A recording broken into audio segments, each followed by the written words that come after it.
Welcome to this episode of Connected Thinking in association with the NLA. I'm joined today by Yasmin Al-Ani Spence from Wilkinson Eyre Architects. Thank you for joining us, Welcome. Yasmin. Do you want to introduce yourself briefly? My name is, as you mentioned before, Yasmin Al-Ani Spence. I'm a board director at Wilkinson Eyre Architect, and one of my key focuses within the projects in the office is retrofit and reuse. So I'm very happy to be here with those topics. Great. Let's turn the tables on this a little bit. I think when people say retrofit in this industry, in the built environment sector, it comes with connotations of carbon calculations and sustainability and concepts that we're still trying to get to grips with. What do you think it means in terms of the investability of it? Yeah, I was actually thinking about this, and when we talk about investability, first of all, you have a building, you can keep it. Our lifespan of buildings is prolonged, which is a good thing. And all of these things stack up to a sort of financial gain, or at least assumption what's going to happen in the future. Yeah. The journey of retrofit started on the back of sustainability in recent years. But we mustn't forget that retrofit repurposing has been happening for a long time. I think all that has happened is that sustainability, carbon emissions have brought it back into the forefront, and that potentially now people who were maybe beforehand a bit more, this is our society now. We want new things, we want a new building, we want to provide the best, that people just ignore the sustainability aspect of it and decided for new builds. You can build what you want, what your focus is, what your business might need. And I think now we've sort of reassessed ourselves and have decided that actually reusing good building stock is a good way forward. Yeah. And again, it's nothing new. We've been doing it for many, many years. And how are clients balancing that viability and carbon and say long-term performance in today's market? Yeah. I mean, first of all, I would go a step back and to say, not every building is worth the retrofit. Sure. So you have to look at the building stock that you have and the building that you have and what you can do with it, and being realistic. But I think if that is established, sorry, I need to stop this one. I need to That's start right. again. Sorry, can you repeat the question again? Yeah, sure. So let's talk about how clients are today balancing viability, how they're balancing that with carbon and with long-term performance in today's market. Yes. So like I said, it depends first of all on the building. So not every client has the right building to make fit for purpose. Let's assume you have the balance of the carbon emission, the life cycle, and all of those things against what you already have as a starting point to avoid a lot of it is great. And I think more and more people seeing the advantage of that. So is it really the about most sustainable thing is keeping a building. So is it about identifying the value of embodied carbon? It is partially that. We had to go through certain elements with the City of London when we had to consider and then move on to demolishing a building in the city. And actually, it was a very cumbersome journey to ascertain that, yes, actually, a new build in this particular way is the better option. But on the other hand, we all thought that what we were assessed on was absolutely valid, because we had to really work on proving that this particular building was not the right asset to keep. And actually, having kept it, it would have not worked well and not produced as well as a new build would do over time in regards to carbon emission. And that seems to stack up with a narrative that's forming now around the reuse of the secondary market. We have a lot of our built environment locked in to, it's not going to become prime office space. It needs to be reimagined, whether that's change of use or whether that's creating the right ecosystem for those environments. Where do you see that sort of coming into play day to day in your work? I would like to see it coming more into play day to day. That is still something that we're not seeing that much. we're seeing the high-end retrofits, the heritage retrofits. I'm not even particularly listed about buildings where people feel strongly about. We're seeing sort of historical, where we have a belief that certain buildings really add to what London is. We have retrofits where companies see this as their headquarters and are really pleased to keep it. But the retrofit in actually helping society, and I think that's where you're coming in, for the better good, I think sadly we're not seeing enough of. And there is a lot you can do. People say, well, it's not fit for this and that. Just because you have the original framework of a building does not mean it can't be adapted. Right. And I think we need to change our thinking a bit, that everything needs to follow a strict line. Maybe we do change our perimeters a bit to adapt these buildings. And where does future-proofing come into this? Because at the end of the day, our buildings are used by people. Correct. Right? And we have to understand what people, not necessarily what people today need, but what they need tomorrow and the next generations to come. When we're looking at retrofitting buildings, how are we attempting to future-proof them at a design stage? Well, I think, first of all, the key issue of what people want or need has not changed in a long, long time. It's always been there. And I sometimes get a bit frustrated when we always get asked, people, what do they need nowadays? We always need the same.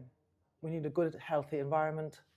We need space where we can do our work, or live, or whatever it might be. We've learned over the last few years that access to greenery is exemplar, and that's always been the case. So actually what the person needs, per se, hasn't changed a lot. I think what the person needs to work is probably what has changed, and our attitude to work. And I think with that in mind, making a building, as we all say, and it's written everywhere, I'm not saying anything new, is to build buildings that are adaptable for different settings. Yeah. And I suppose building buildings, constructing buildings that have good bones. They have good bones. And also, the retrofit isn't only for what the buildings we're retrofitting now, it is also for the new buildings that we build that will hopefully be retrofitted in, let's say, 50 years or whatnot.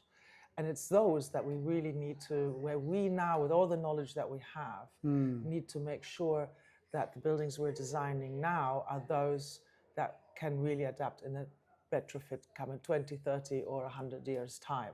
And that is allowing maybe expansion, contraction, allowing openings, soft cores, and all of these things. But a good placement of a building, whether it's access and views and all of those are part of those good bones that you can give a good design. And if we step away from retrofit for a moment, and you say you had a new development that you were designing, how much of a lean and how much of a emphasis do you put on the future adaptability of a new development to say, actually, we want this to have 3 or 4 life cycles as a building? Do you bake that in? I think what you just said is really spot on. Every building should have a few life cycles. We have so far built for one cycle.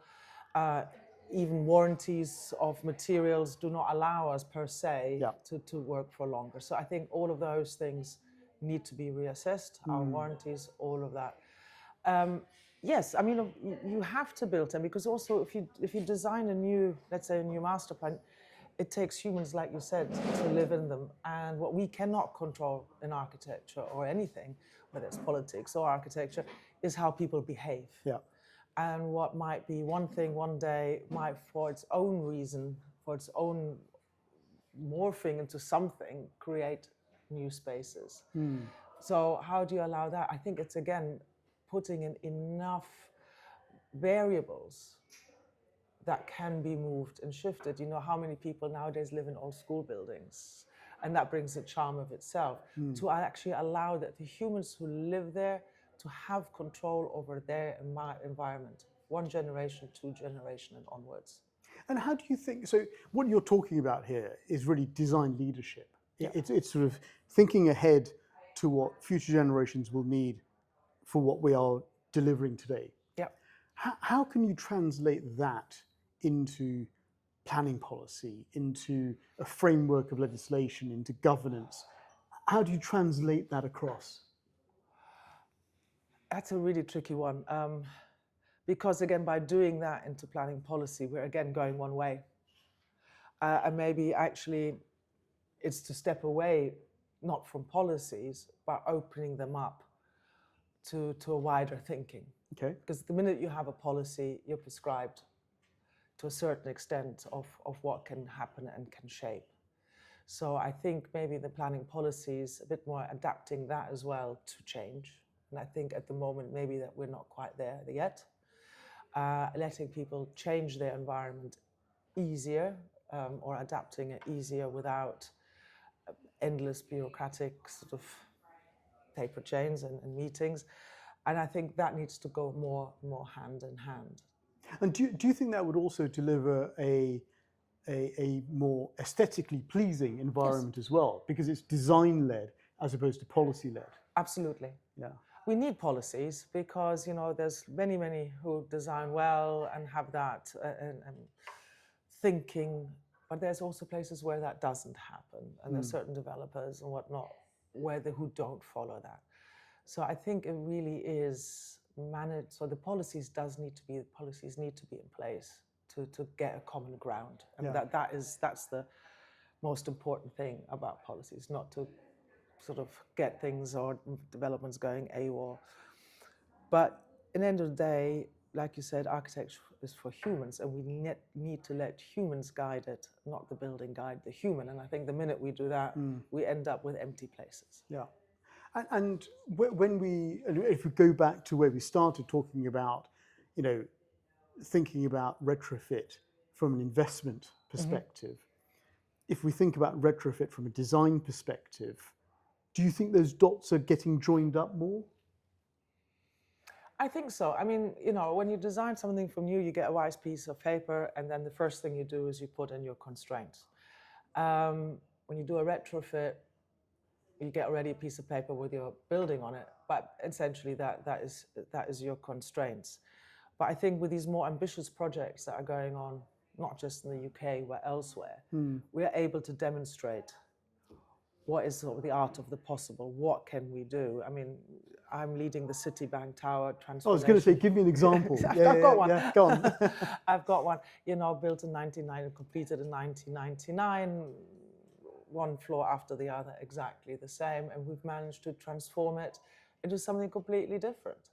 And I think if you could do that on a high-rise of 42 stories, and not just do it so it's a nicer new building, shiny when people come in on the first day, but really reflecting our modern society and reflecting all the positive things that we're talking about, change, future change, adaptability, then you can do this anywhere. Not, like I said, not anywhere. It has to, you have to, ideally you have a client that's invested with you in this, or that actually really has that forward thinking, and that particularly helps. Yeah, and I think they have to be brought in from the beginning on that journey. I mean, I find, from my role, when you've got good alignment at the very outset of a project between your investor, your developer, your designers, your planners, that's the sort of formula for success. But they've got to understand that at a principled perspective right at the beginning, don't they? But I hope that the more this comes on, that people are realizing that this is not just for those. If we adapt certain elements of what has been done,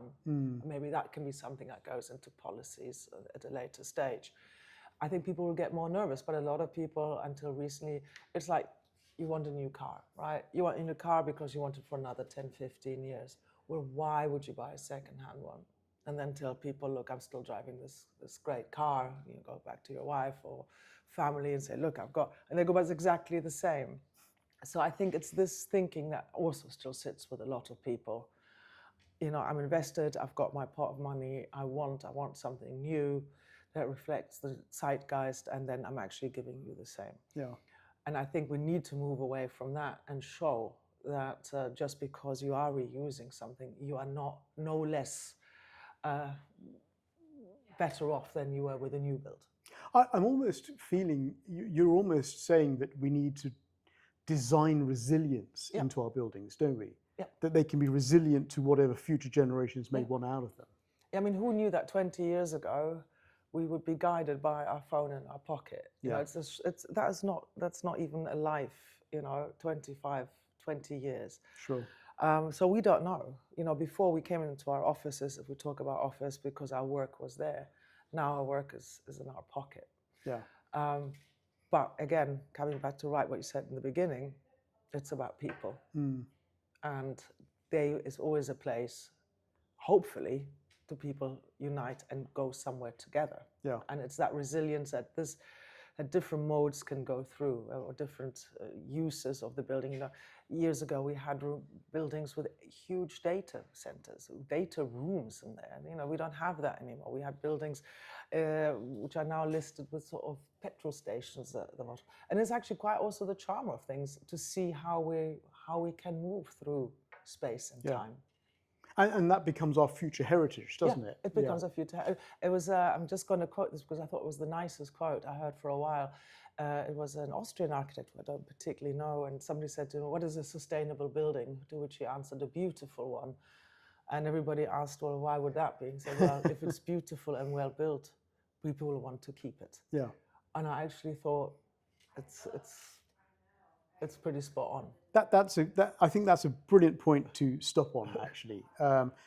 Thank you, Yasmin, for your time today. And I think there's some real lessons there that implore us to take these design considerations into effect at a very, very early stage as these buildings come through, especially on the retrofit side, which I think is a real challenge at the moment for people to understand what it entails to deliver those retrofit solutions.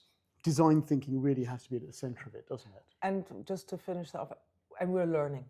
Yes. We're learning new ways of construction. The construction industry has to adjust with us as well, the designers.